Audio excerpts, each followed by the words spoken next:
Hello, আমি রাকিন আফসার অর্ণব আবার অনেকদিন পর আপনাদের সামনে এসেছি। প্রায় ২ মাস পর আমি এই ভিডিওটি বানাতে বসেছি। নরওয়েতে আসার পর আমি বেশ কয়েকটি ভিডিও আমার ইউটিউব চ্যানেলে দিয়েছিলাম। তবে তারপর দীর্ঘ একটি গ্যাপ পড়ে গিয়েছিল। এর কারণ হচ্ছে ওয়ার্ল্ডে আসার পর নতুন জায়গায় অনেক কিছু গুছিয়ে উঠতে ক্লাস, ক্যাম্পাস মিলিয়ে সময় লেগেছে। তো তার জন্য আমি দুঃখিত সবার কাছে। তো আজকে আমি শেয়ার করতে যাচ্ছি আমার নরওয়ে আসার জার্নি নিয়ে। মূলত নরওয়েতে আসার পর বহু মানুষের সাথে কথা বলতে হয়েছে যে কিভাবে এসেছি, প্রসেস কি করতে হয়, কি প্রয়োজন হয়। তো আজকে সেগুলোই বেসিক 5টা স্টেপে আমি ভাগ করেছি। সেই 5টা স্টেপ আজকে আপনাদের সামনে আমি তুলে ধরার চেষ্টা করব।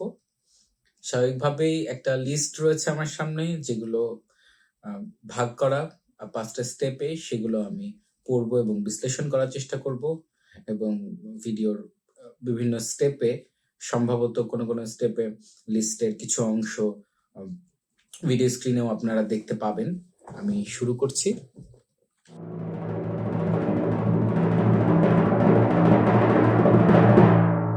আচ্ছা, তো ফার্স্ট স্টেপ হচ্ছে আপনার সাবজেক্ট বাছাই করা। যদি আপনি সিদ্ধান্ত নিয়ে ফেলেছেন অলরেডি যে নরওয়েতে আসবেন, তাহলে আপনার প্রথম কাজ হচ্ছে সাবজেক্ট বাছাই করা। সেইটা কিভাবে করবেন এবং সেটি বলতে যাচ্ছি। প্রথমেই studyinnorway.no নামে একটি ওয়েবসাইট আছে, যেখানে মূলত অফিসিয়ালি নরওয়ের বিশ্ববিদ্যালয়গুলোতে অ্যাপ্লিকেশনের জন্য অফিসিয়াল পোর্টাল। সেখানে গিয়ে আপনাকে আপনার সাবজেক্টগুলো খুঁজে বের করতে হবে। পোর্টালটি হচ্ছে স্টাডি ইন নরওয়ে। এখানে যাওয়ার পর লেভেলে গিয়ে আপনাকে মাস্টার্স সিলেক্ট করতে হবে। বলে রাখা ভালো, নরওয়েতে বাংলাদেশ থেকে শুধু মাস্টার্স পড়তেই আসা সম্ভব, ব্যাচেলার্সে আসা সম্ভব না, মাস্টার্স অথবা পিএইচডি। তো মাস্টার্সে যদি আসতে চান তাহলে লেভেলে গিয়ে মাস্টার্স সিলেক্ট করেন। পিএইচডিতে আসতে চাইলে লেভেলে গিয়ে পিএইচডি সিলেক্ট করতে হবে। এরপর সাবজেক্ট এরিয়াতে আপনার ফ্যাকাল্টি চুজ করে আপনার সাবজেক্ট ফিল্ডটি আপনাকে বাছাই করতে হবে। কোন বিশ্ববিদ্যালয়ে কোন সাবজেক্ট আছে সেইটার একটা লিস্ট পেয়ে যাবেন এবং সেখান থেকেই দেখতে হবে যে কোন বিশ্ববিদ্যালয়ে আপনি যেতে ইচ্ছুক, কোন অঞ্চলে আপনি আসতে ইচ্ছুক নরওয়ের, এবং কোন সাবজেক্টটি আপনি পড়তে চান। এর পরের কাজটি যেটা হচ্ছে একই সাথে, সেটা হচ্ছে সাবজেক্টের রিকোয়ারমেন্ট গুলো দেখে নেওয়া। কোন সাবজেক্টে অ্যাপ্লিকেশন করতে কি প্রয়োজন, কি দক্ষতা, কি স্কিলস অথবা আপনার কি অভিজ্ঞতা প্রয়োজন, সেটি একই সাথে দেখে নেয়। এবং ডেডলাইনটি, সাধারণত অ্যাপ্লিকেশনের ডেডলাইন বা অ্যাপ্লিকেশন টাইম পিরিয়ড হচ্ছে নভেম্বর বা ডিসেম্বর থেকে শুরু হয়ে মার্চ পর্যন্ত চলে। এটা ইউরোপের বাইরের কান্ট্রিজ গুলোর জন্য। ইউরোপের ভেতরের কান্ট্রিজ গুলোর জন্য সম্ভবত মে পর্যন্ত অ্যাপ্লিকেশন ডেডলাইন থাকে। আবার কোনো বিশ্ববিদ্যালয়ের ডেডলাইন মার্চ পর্যন্ত যায় না, ফেব্রুয়ারিতেও শেষ হয়ে যায়। সেইটা রিকোয়ারমেন্ট সেকশনে গিয়ে আপনি আপনার পছন্দের সাবজেক্টের রিকোয়ারমেন্ট সেকশনে গিয়ে আপনি দেখে ফেলতে পারবেন।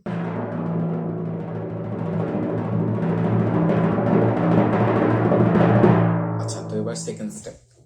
প্রথম স্টেপে আপনি আপনার সাবজেক্ট বাছাই করে ফেলেছেন, এবার হচ্ছে অ্যাপ্লিকেশনের পালা। সেই সাবজেক্টের জন্য অ্যাপ্লাই করার পালা। অ্যাপ্লাই করার জন্য আপনাকে সেই একই ওয়েবসাইট studyinnorway.no ওখান থেকে অ্যাপ্লাই করতে হবে এবং অ্যাপ্লিকেশনের মোটামুটি সকল নিয়ম কানুন সেখানে লেখা আছে। আপনি চাইলে পুরো লেখাটা পড়ে ফেলতে পারেন। এমনকি ওই ওয়েবসাইটে অ্যাপ্লিকেশন থেকে শুরু করে সবকিছু, একটা স্টুডেন্টের যা প্রয়োজন সবকিছু ওয়েবসাইটটাতে দেয়া আছে। চাইলে সেটি পড়ে ফেলতে পারেন অথবা শর্টকাটে আবার ঘুরে এসে আমার ভিডিওটি দেখে ফেলতে পারেন। তো সেকেন্ড স্টেপে অ্যাপ্লিকেশনের জন্য আপনার যে সকল ডকুমেন্টস প্রয়োজন সেগুলো আমি উল্লেখ করছি। প্রথমেই আপনাকে একটা মোটিভেশন লেটার লিখতে হবে। মোটিভেশন লেটার আপনি কেন পড়তে যাচ্ছেন, আপনার পরিকল্পনা কি এই সাবজেক্টটা নিয়ে, আপনার ব্যাকগ্রাউন্ড কি ছিল, সবকিছু মিলে মোটিভেশনাল লেখার নিয়ম অনেক পেয়ে যাবেন। ইউটিউবে সার্চ করলে বা গুগলে সার্চ করলে অনেক ড্রাফট পেয়ে যাবেন মোটিভেশন লেটারের, সেটা দেখে লিখে ফেলতে পারেন।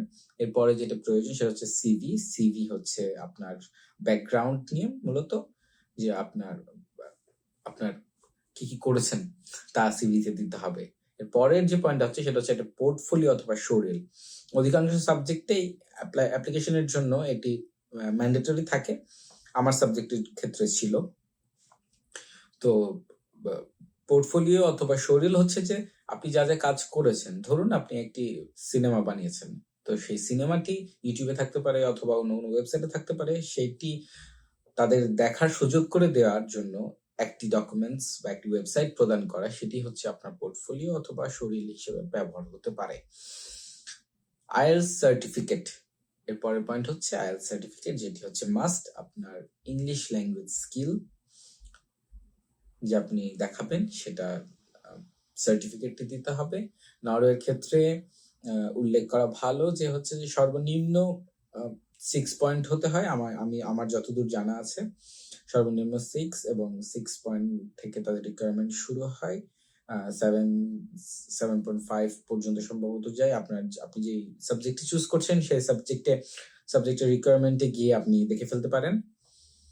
এরপরে প্রয়োজন medium of instruction certificate from university. এটি আমি এই কারণে উল্লেখ করেছি কারণ এই সার্টিফিকেটটি ইউনিভার্সিটি থেকে সংগ্রহ করে রাখা কিছু সুবিধা আছে। সেটা হচ্ছে যে আমি যখন অ্যাপ্লাই করেছিলাম আমার অ্যাপ্লিকেশনের সময় খুবই কম ছিল, এবং আমি আইএলটিএস এর প্রিপারেশনে খুব কম সময় নিয়েছি, আমার তখনও রেজাল্ট আসে নাই।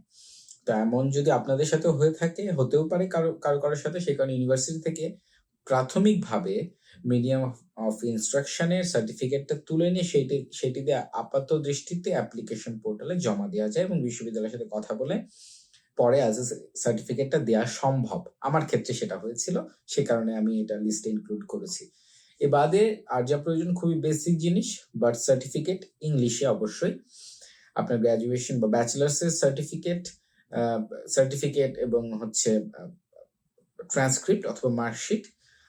সার্টিফিকেটটা প্রাথমিক অ্যাপ্লাইয়ের ক্ষেত্রে, প্রথম দফার অ্যাপ্লাইয়ের ক্ষেত্রে প্রফেশনালটা দিয়েও করা যেতে পারে, অরিজিনালটা প্রেফার করে সাধারণত। এবারে HSC SSC certificate and marksheet বা ট্রান্সক্রিপ্ট। আর একটা গুরুত্বপূর্ণ বিষয় যেটা আছে সেটা হচ্ছে লেটার অফ রিকমেন্ডেশন লেটার। এটা সাধারণত দেয় বিশ্ববিদ্যালয়ের শিক্ষকরা। সর্বনিম্ন 2টি কালেক্ট করে রাখা ভালো। কোনো কোনো বিশ্ববিদ্যালয়ে 3টি চেয়ে থাকে, তবে অধিকাংশ বিশ্ববিদ্যালয়ে 2টি রিকমেন্ডেশন লেটার চাই।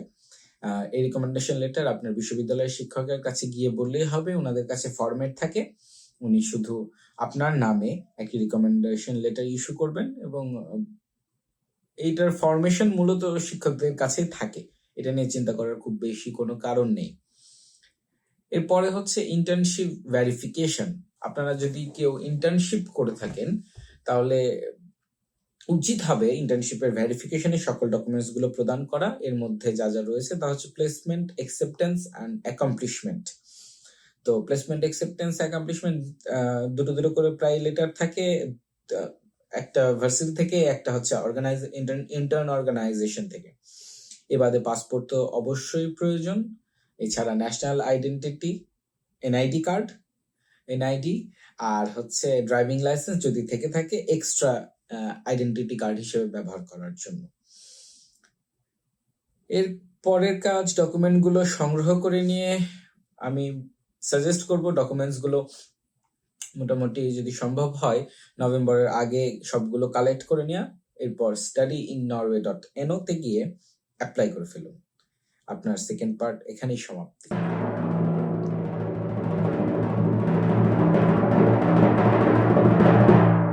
তো সেকেন্ড স্টেপে অ্যাপ্লিকেশন করে ফেলার পর থার্ড স্টেপ হচ্ছে কনফার্মেশন ফেজ অথবা কনফার্মেশন স্টেপ। কনফার্মেশন স্টেপে আপনি সেকেন্ড ফেজে যেসব বিশ্ববিদ্যালয়ে বা যেসব সাবজেক্টের জন্য অ্যাপ্লাই করেছেন সেটার কনফার্মেশন আসার পালা। আচ্ছা, একটা জিনিস বলে রাখা ভালো, সেটা হচ্ছে যে নরওয়েতে আপনি অনেকগুলো বিশ্ববিদ্যালয়ে অনেকগুলো সাবজেক্টে অ্যাপ্লাই করতে পারবেন, যেটা হচ্ছে ফ্রি অফ কস্ট, যেটার জন্য কোনো টাকা পয়সা দেওয়ার প্রয়োজন হয় না অ্যাপ্লিকেশন করার জন্য। অধিকাংশ দেশেই আমার জানা মতে বিশ্ববিদ্যালয়গুলোতে অ্যাপ্লাই করার জন্য একটা ন্যূনতম চার্জ দিতে হয়। নরওয়েতে সেটি নেই, এই কারণে আপনি ইচ্ছে মতো আপনার পছন্দের সাবজেক্ট যতগুলোতে খুশি অ্যাপ্লাই করতে পারবেন।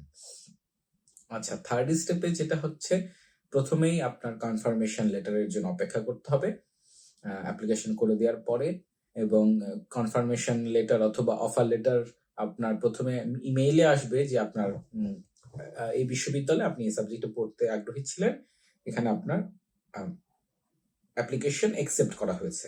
এর পরের যেটা কাজ সেটা হচ্ছে যে ওই ইমেলে একটি লিঙ্ক দেওয়া থাকবে, অথবা ইমেলে ইয়েস অথবা নো এর মাধ্যমে আপনাকে কনফার্ম করতে হবে আপনি ওই বিশ্ববিদ্যালয়ে পড়তে চান কি চান না। যদি চান তারপরে আপনার অফার লেটারটি আপনাকে পাঠিয়ে দেওয়া হবে। আচ্ছা, এর পরের যেটা কাজ সেটা হচ্ছে যে অ্যাকসেপ্টিং কনফার্মেশন অফ অ্যাডমিশন, এইটাই যে এটা কনফার্ম করতে হবে অ্যাডমিশন যে বিশ্ববিদ্যালয় দিয়েছে, এরপর আপনি অফার লেটার পেয়ে যাবেন।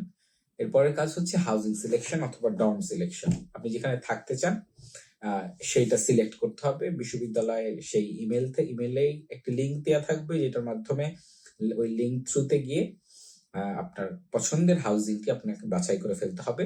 বলে রাখা ভালো, নরওয়েতে সর্বনিম্ন হাউজিং এর জন্য চার্জ আমার যতদূর জানা আছে সেটা হচ্ছে 3,650 নরওয়েজিয়ান ক্রোন, যেটা বাংলা টাকায় দাঁড়ায় 36,500 টাকা প্রায়। এটা হচ্ছে সর্বনিম্ন আপনাকে মান্থলি আপনার রুমের জন্য এটা পে করতে হবে। বিভিন্ন ধরনের হাউজিং আছে, যেমন আপনি সিঙ্গেল হাউজিং, আমি যেটাতে থাকি সেটা হচ্ছে যে একটা সিঙ্গেল রুম উইথ শেয়ার্ড হচ্ছে ওয়াশরুম অ্যান্ড কিচেন। তো আপনি প্রাইভেট ওয়াশরুম যদি চান তাহলে সেক্ষেত্রে আপনার রেঞ্জ একটু বাড়াতে হবে, আপনি প্রাইভেট কিচেনওয়ালা ডর্ম নিতে পারেন। এই তো গেল হাউজিং এর সিলেকশন হওয়ার মাসখানেকের মধ্যে সম্ভবত কনফার্মেশন চলে আসে এবং একটা কন্ট্রাক্ট চলে আসে, যে কন্ট্রাক্ট আপনাকে আবার সাইন করে প্রেরণ করতে হয়। এবং আরেকটা জিনিস মনে রাখতে হবে হাউজিং এর সিলেকশনের সময়, সেটা হচ্ছে যে ন্যূনতম, সম্ভবত আমাদের ক্ষেত্রেই এটা ছিল কিনা আমি জানি না, অন্যান্য জায়গাতে সম্ভবত থাকতে পারে, আমরা যেটা ফেস করছি সেটা হচ্ছে ন্যূনতম 3টা চয়েস দিতে হয়, যেটা না দিলে আপনার সিলেকশন ভ্যালিড হয় না। অর্থাৎ আমার ক্ষেত্রে যেটা হয়েছিল, আমি একটা চয়েস দিয়েছিলাম, তারপরে অনেকদিন পরে দেখি আমার কোনো কন্ট্রাক্ট আসে না। পরে হচ্ছে আমি ওনাদেরকে ফোন দেই, বিশ্ববিদ্যালয়ে ফোন দেওয়ার পর আমাকে বলা হয় যে হচ্ছে যে অ্যাটলিস্ট 3টা সিলেকশন চয়েস দিতে হবে, এরপর তারা বাছাই করে দিবে। তো এটা মাথায় রাখবেন যে যখন হাউজিং এ সিলেকশন করবেন, যে হাউজিং সিলেক্ট করার সময়, চয়েস দেওয়ার সময় 3টা চয়েস দিতে হবে। এটার মাসখানেকের মধ্যে আপনার কন্ট্রাক্ট চলে আসার পর আপনি সাইন করে প্রেরণ করে দিলেন, এই পেয়ে গেলেন আপনি আপনার হাউজিং এর কন্ট্রাক্ট, যেটা ভিসা অ্যাপ্লিকেশনের জন্য অত্যন্ত গুরুত্বপূর্ণ। হাউজিং এর কন্ট্রাক্টের পর চলে আসা যাক, সেটা হচ্ছে যে creating student profile in a bank. আচ্ছা, আপনি বিশ্ববিদ্যালয় থেকে যে অফার লেটারটি পেয়েছেন, সেই অফার লেটারে আপনার একটা নির্দিষ্ট পরিমাণ অ্যামাউন্ট আপনাকে প্রেরণ করতে হবে নরওয়েতে। সাধারণত নরওয়ের বিশ্ববিদ্যালয়গুলো একটা কমন ব্যাংক অ্যাকাউন্ট করে রাখে, সে অ্যাকাউন্টে কিসের টাকা এবং কেন টাকা আমরা বলছি। নরওয়েতে শিক্ষা ফ্রি, তবে নরওয়েতে ভিসা প্রাপ্তির জন্য আপনার 1 বছরের থাকা খাওয়ার খরচ যে আপনি নিজে চালাতে পারবেন সেটা আপনাকে দেখাতে হবে। এই 1 বছরের থাকা খাওয়ার খরচ হচ্ছে নরওয়েজিয়ান ক্রোনে 1,23,519 নরওয়েজিয়ান ক্রোন, অথবা $14,900 অথবা বাংলাদেশি টাকায় আনুমানিক 12,40,000 থেকে 50,000 টাকা। এই টাকাটা প্রেরণ করতে হবে আপনার অ্যাডমিশন হয়ে যাওয়ার পর ভিসা অ্যাপ্লিকেশনের আগেই। এটা আপনি কিভাবে করতে পারবেন?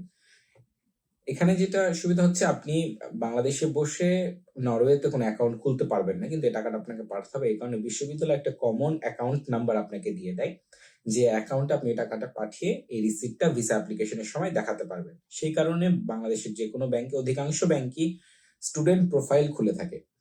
স্টুডেন্ট প্রোফাইল আগে এক সময় ছিল যে ঢাকা সেন্ট্রাল ব্যাংকগুলোতে শুধু, বা ঢাকাস্থ ব্যাংকগুলোতে স্টুডেন্ট প্রোফাইল খোলা হতো, কিন্তু এখন অধিকাংশ জেলা শহরের ব্যাংকগুলোতে, জেলা শাখার ব্যাংকগুলোতে স্টুডেন্ট প্রোফাইল খোলা হয়, এবং জেলা শহরে বসেই স্টুডেন্ট প্রোফাইল যে কোনো ব্যাংকে খুলে টাকাটা পাঠিয়ে দেওয়া যায়।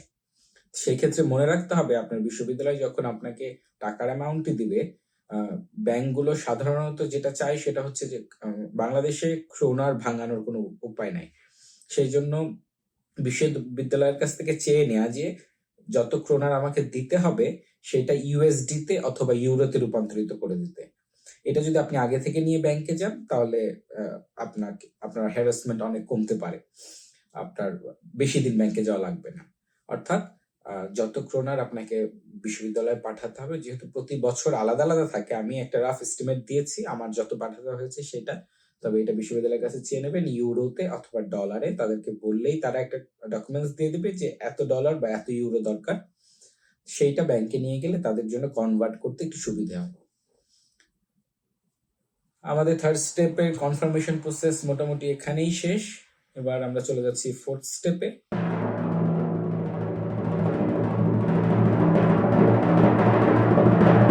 ফোর্থ স্টেপকে আমি বলছি ভিসা অ্যাপ্লিকেশন প্রসেস বা ভিসা অ্যাপ্লিকেশন স্টেপ।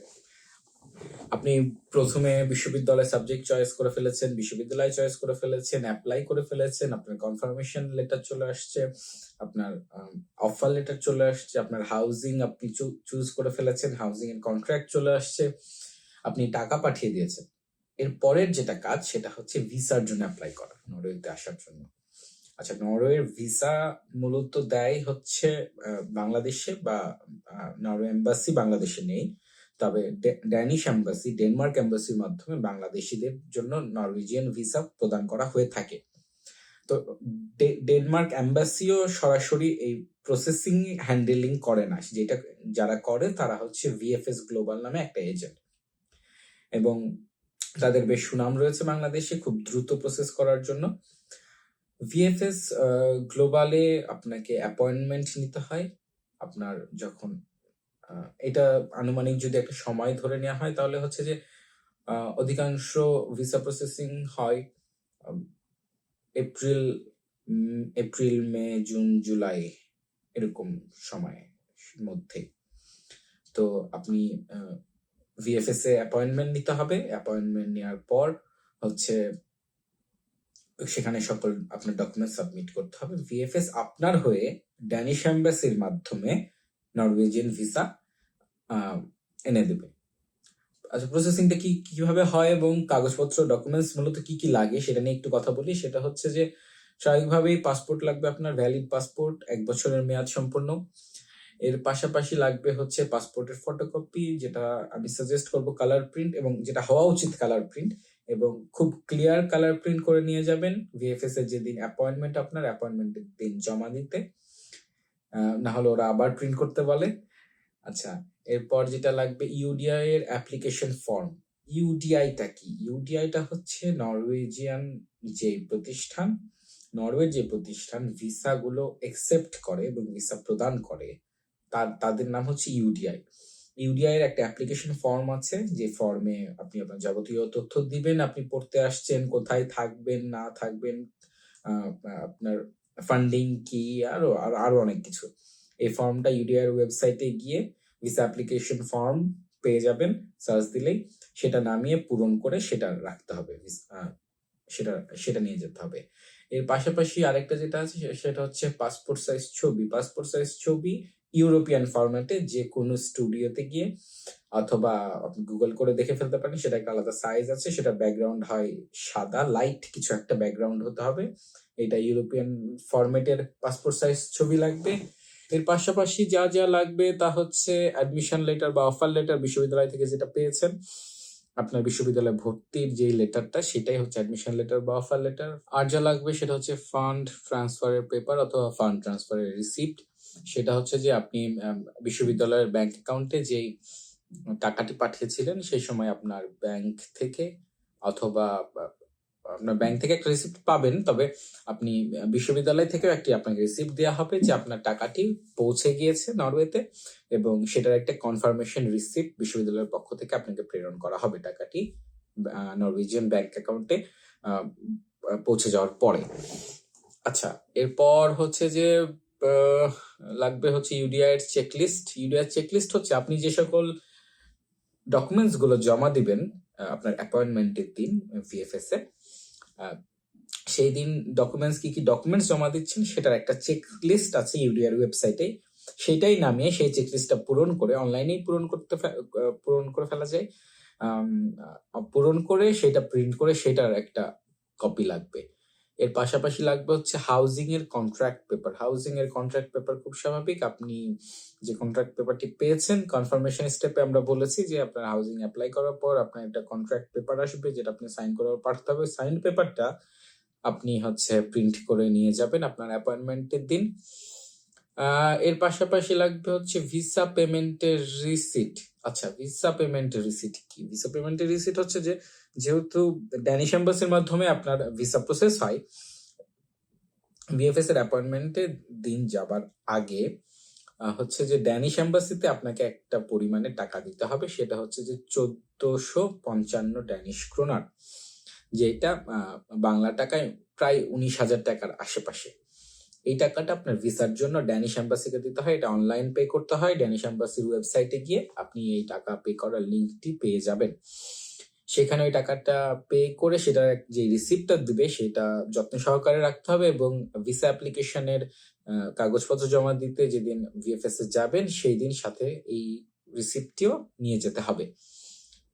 এর সাথে সাথে ভিএফএস এর অ্যাপয়েন্টমেন্ট লেটার, ভিএফএস এর যেদিন অ্যাপয়েন্টমেন্ট নেবেন, ভিএফএস এর অ্যাপয়েন্টমেন্ট নেওয়া খুবই সহজ বলতে অনলাইনেই আপনি জাস্ট যাবেন ভিএফএস এর ওয়েবসাইটে, অ্যাপয়েন্টমেন্টের একটা সেকশন আছে, সেখানে গিয়ে দেখবেন কোন দিন তাদের ফ্রি স্লট আছে, সেই ফ্রি স্লটে অ্যাপয়েন্টমেন্ট কনফার্ম করে, সেই কনফার্ম যখন করবেন সেই সময় আপনি একটা লেটার পাবেন, একটা কনফার্মেশন লেটার, যেটা ইমেইলের মাধ্যমে আসবে। সেই লেটারটা আপনাকে হচ্ছে প্রিন্ট করে নিয়ে যেতে হবে, সেটাই আপনার অ্যাপয়েন্টমেন্টের দলিল মূলত। ওইটা দেখিয়ে আপনাকে ভিএফএস এর অফিসে প্রবেশ করতে দেওয়া হবে। এটা খুব গুরুত্বপূর্ণ। এর পাশাপাশি সর্বশেষ যে পয়েন্ট আছে সেটা হচ্ছে যে নগদ টাকা। ভিএফএস এ যখন যাবেন তখন আপনার সাথে নগদ 1,171 টাকা, আশেপাশে কিছু একটা, কম বেশি হতে পারে, তবে আমার যতদূর মনে পড়ে এই নগদ টাকাটা হাতে করে নিয়ে যেতে হবে। এটা হচ্ছে ভিএফএস এর চার্জ। ভিএফএস তাদের ফাইল প্রসেস করার জন্য আপনার কাছ থেকে এই চার্জটি নিয়ে থাকে।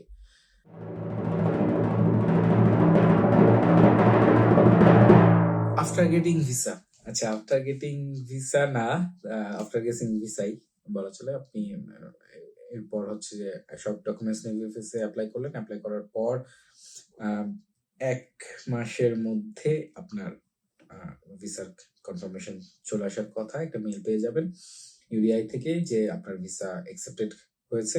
এরপর যেটা কাজ সেটা হচ্ছে যে ড্যানিশ এম্বাসি থেকে আপনাকে ফোন দিবে, সেখান থেকে আপনার একটা ডেট জানতে চাইবে যে আপনি কবে যেতে পারবেন। সেখানে একটা অ্যাপয়েন্টমেন্ট ফাইনাল করা হবে আপনার, সেই অ্যাপয়েন্টমেন্টের দিন আপনার পাসপোর্ট নিয়ে ড্যানিশ এম্বাসিতে যেতে হবে। ড্যানিশ এম্বাসিতে যাওয়ার পর সেখানে আপনার পাসপোর্ট জমা নিবে। এরপর সপ্তাহ দুয়েকে ম্যাক্সিমাম এরকমই বলে 10 থেকে 14 দিন, 10 থেকে 14 দিনের মাঝে আপনি আপনার পাসপোর্ট পেয়ে যাবেন 1 মাসের ভিসা সহ। 1 মাসের এই ভিসাটি হচ্ছে অ্যালাউন্স ভিসা বা ট্রাভেল ভিসা বলা হয়ে থাকে সাধারণত, আমি যদি ভুল না করি।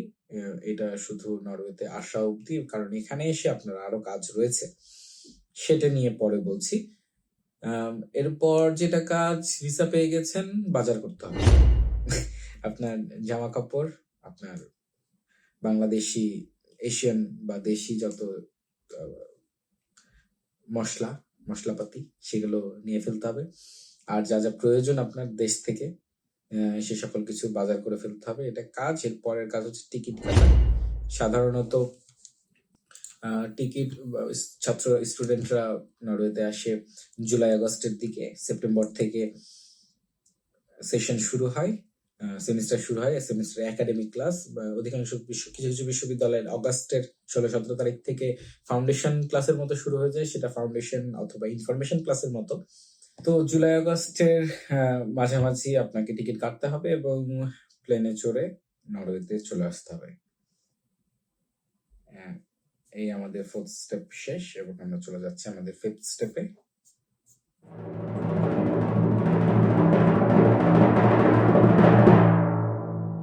5th স্টেপ হচ্ছে আফটার কামিং টু নরওয়ে।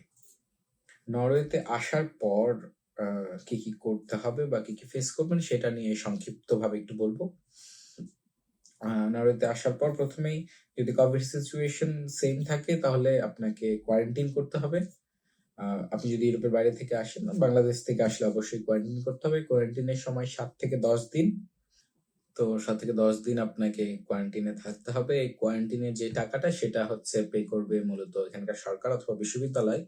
সাধারণত যেভাবে হয় প্রসেসটা সেটা হচ্ছে যে আপনার যে অফার লেটার বিশ্ববিদ্যালয়ের সেটা হোটেলে প্রদর্শন করে আপনার পেমেন্টটা হয়ে যায়। হোটেল সাথে সরকারের বা বিশ্ববিদ্যালয় চুক্তি থাকে, তারা সেভাবে নিয়ে যায়। কিছু কিছু বিশ্ববিদ্যালয় আছে, যেমন আমার বিশ্ববিদ্যালয়ের ক্ষেত্রে আমি আমার অফার লেটার শো করতে করে লাভ হয় নাই। আমাকে নগদ পেমেন্ট করতে হয়েছে, যেটা বিশ্ববিদ্যালয় পরে এসে আমাকে প্রদান করে দিয়েছে। যদিও সেটা আমাকে আগে থেকেই বলা হয়েছিল, আমি সেভাবে প্রিপারেশন নিয়ে এসেছিলাম। কোয়ারেন্টাইনের 7 থেকে 10 দিনের যে টাকাটা, সে টাকাটা আমি ওখানে প্রদান করেছি। পরে বিশ্ববিদ্যালয় ওয়ালদাতে ফিরে এসে আমাকে প্রদান করে দিয়েছে। আচ্ছা, আপনি আপনার কোয়ারেন্টাইন পিরিয়ড শেষ করে এরপর চলে আসবেন আপনার বিশ্ববিদ্যালয় শহরে। শহরে এসে প্রধান যে কাজটা, সেটা হচ্ছে পুলিশের অ্যাপয়েন্টমেন্ট।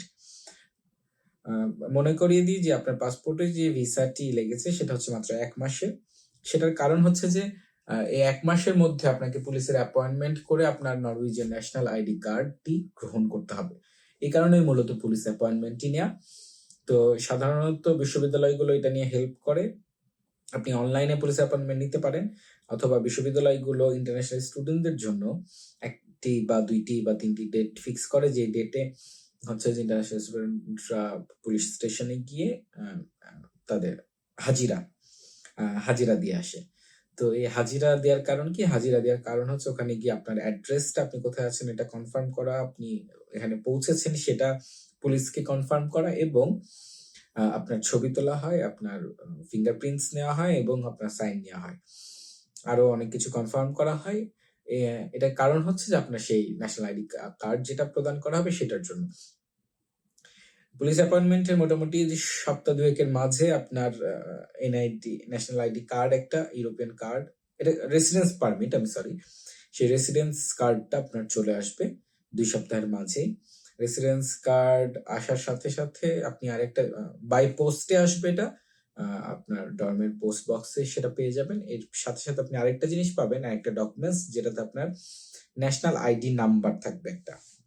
বলে রাখা ভালো, এই ন্যাশনাল আইডি নাম্বারটা খুবই গুরুত্বপূর্ণ, কারণ এখানে সবকিছু ডিজিটালাইজ, এবং এই আইডি নাম্বারটার মাধ্যমে আপনি সকল জায়গার অ্যাক্সেস পাবেন। নরওয়ে রেসিডেন্স কার্ড তো আপনার আছে, সেটা একটা ভিন্ন বিষয়, কিন্তু সেটার সুযোগ সুবিধাগুলো পাওয়ার জন্য আপনার এই 11 ডিজিটের এনআইডি নাম্বারটি প্রয়োজন, যেটার প্রথম 6 সংখ্যা হয় হচ্ছে আপনার ডেট অফ বার্থ নিয়ে, এবং পরের বাকি সংখ্যাগুলো আলাদা ভিন্ন ভিন্ন হয়ে থাকে।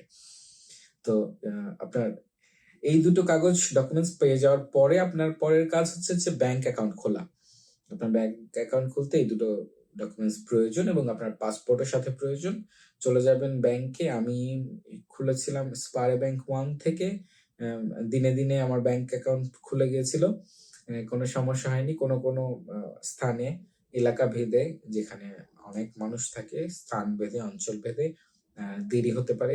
এমনকি অন্যান্য ব্যাংকে গেলেও অন্যান্য বাংলাদেশি ভাইদের সাথে আমার কথা হয়েছে, যারা প্রায় 1-2 মাস পরেও ব্যাংক অ্যাকাউন্ট পায় না। এরকম হয়ে থাকে, তবে সেগুলো এক্সেপশন। কিন্তু আমি দিনে দিনে আমার সব হয়ে গেছিল। পরের দিন আমি বিশ্ববিদ্যালয়ে গিয়ে বলেছি যে আমার ব্যাংক অ্যাকাউন্ট হয়ে গেছে। সেই দিনই বিশ্ববিদ্যালয় আমি যে টাকাটি পাঠিয়েছিলাম ভিসা অ্যাপ্লিকেশনের আগে, অ্যাডমিশনের পরে, সেই 12.5 লাখ টাকার মতো, সেই পুরো টাকাটা আমার অ্যাকাউন্টে ট্রান্সফার করে দেয়, এবং সেই টাকাটাই হচ্ছে তারপর আমার থাকা খাওয়ার টাকা হিসেবে আমি ব্যবহার করি। তো তার আগ পর্যন্ত এই 3 সপ্তাহ মতো সময় প্রয়োজন হয়। তো মোটামুটি আপনার কার্ড ব্যাংক পেতে, অথবা ধরে নেওয়া যায় 1 মাস। তো নয়তো আসার সময় আপনার হিসাবে রাখতে হবে আপনার সেই 1 মাসের খরচ, এবং আপনার কোয়ারেন্টাইন হোটেলের বিল, এগুলো আপনাকে নিজেকে বহন করতে হবে। এরপরে আপনি আপনার টাকা পেয়ে গেলে তারপর আপনি ইচ্ছে মতো সেই টাকা থেকে খরচ করতে পারেন। এই তো গেল মোটামুটি প্রসেস। এর পাশাপাশি আর একটা যেটা সাজেশন আছে, সেটা হচ্ছে যে আমি সবাইকে সাজেস্ট করব, নরওয়েতে আসার আগেই বাংলাদেশ থেকে কোনো একটি ব্যাংকের ডেবিট কার্ড অথবা ক্রেডিট কার্ড সাথে করে নিয়ে আসতে। এর কারণ হচ্ছে যে এখানে সবকিছু ডিজিটালাইজড, এবং আপনি আমাকে অনেক থ্যাঙ্কস দিবেন যখন আপনারা আসবেন, কারণ হচ্ছে যে আমাদেরকে অনেক সাফার করতে হয়েছিল, কারণ আমাদের ক্যাশ ছিল, আমাদের কোনো কার্ড ছিল না। আমি আর নেওয়াজ ভাই, আমরা যে 2 জন আসছি একসাথে, এবং আমাদেরকে অনেক সাফার করতে হয়েছে, কারণ এখানকার বাসের ট্রেনের টিকিট কাটা থেকে শুরু করে অন্য যে কোনো স্টোরে শপে গেলে ক্যাশ ক্যারি করা অথবা খুব কঠিন, এবং সব জায়গায় ডিজিটালাইজ, সব জায়গায় এরা কার্ড ব্যবহার করে। সেই কারণে আমি সাজেস্ট করব দেশ থেকে আসার আগে যেকোনো একটা ব্যাংকে ডেবিট কার্ড অথবা ক্রেডিট কার্ড নিয়ে আসতে এবং সেটাতে টাকাটা রাখতে। আপনার কোথাও এখানে ক্যাশ না থাকার জন্য আপনি আটকাবেন না, তবে কার্ড না থাকার জন্য আপনার অনেক জায়গায় সাফার করতে হতে পারে। এটা থাকবে আমার সাজেশন। এর পাশাপাশি আর যেটা বলতে চাই সেটা হচ্ছে যে আমার ভিডিও থেকে আপনারা যারা উপকৃত হচ্ছেন বা হবেন তাদের জন্য যে আমি যেখান থেকে উপকৃত হয়েছি সেটা হচ্ছে যে বাংলাদেশি স্টুডেন্টস ইন নরওয়ে নামে একটা ফেসবুকে গ্রুপ আছে, যেখানে ফ্রি অফ চার্জ আপনি সকল তথ্য পেয়ে যাবেন। নরওয়েতে আসার জন্য আপনার কোনো এজেন্সির কাছে যাওয়া লাগবে না। সেখানকার যে গ্রুপের অ্যাডমিনরা আছেন তারা খুবই হেল্পফুল এবং খুব সহজভাবে আপনাকে সবকিছু বুঝিয়ে দিবে, এবং সবাই খুবই অ্যাক্টিভ, খুবই ফ্রেন্ডলি। যে কোনো প্রয়োজনে আপনি সেই গ্রুপে যেতে পারেন, কিন্তু সেই গ্রুপে গিয়ে আগে আপনার যেগুলো প্রশ্ন রয়েছে ওখানে নোট আছে বা পূর্বের পোস্ট আছে, পিন পোস্ট, সেগুলো আগে দেখে নেবেন যে সেখানে আপনার প্রশ্নের উত্তরগুলো আছে কিনা। সেখানে যদি না থাকে তাহলে আপনি গ্রুপে পোস্ট করতে পারেন, অ্যাডমিনদের সাথে কথা বলতে পারবেন। আমি আপনাকে গ্যারান্টি দিচ্ছি তার আপনি হেল্প পাবেন। এই তো গেল গ্রুপের বিষয়। গ্রুপের অ্যাডমিনরা মানে এতটা হেল্পফুল যে আপনি যতক্ষণ না বন্ধু ওনাদের সাথে কথা বলবেন অথবা গ্রুপে গিয়ে না দেখবেন ততক্ষণ বুঝবেন না। এই গেল গ্রুপের বিষয়। এর পাশাপাশি আর যেটা বলতে চাই যে প্রায় 2-3 মাস পর আমি এই ভিডিওটা বানাতে বসেছি। নরওয়েতে আসার পর যখন কোয়ারেন্টাইনে ছিলাম তখন হাতে অফুরন্ত সময় ছিল, তখন বেশ কয়েকটা ভিডিও বানিয়েছি। আমার কোয়ারেন্টাইনের সময়গুলো যদি দেখতে চান কিভাবে গিয়েছে তাহলে ভিডিও লিঙ্ক গুলো দেওয়া থাকবে, গিয়ে দেখতে পারেন। পাশাপাশি গত 2-3 মাসে বহু মানুষের সাথে কথা হয়েছে।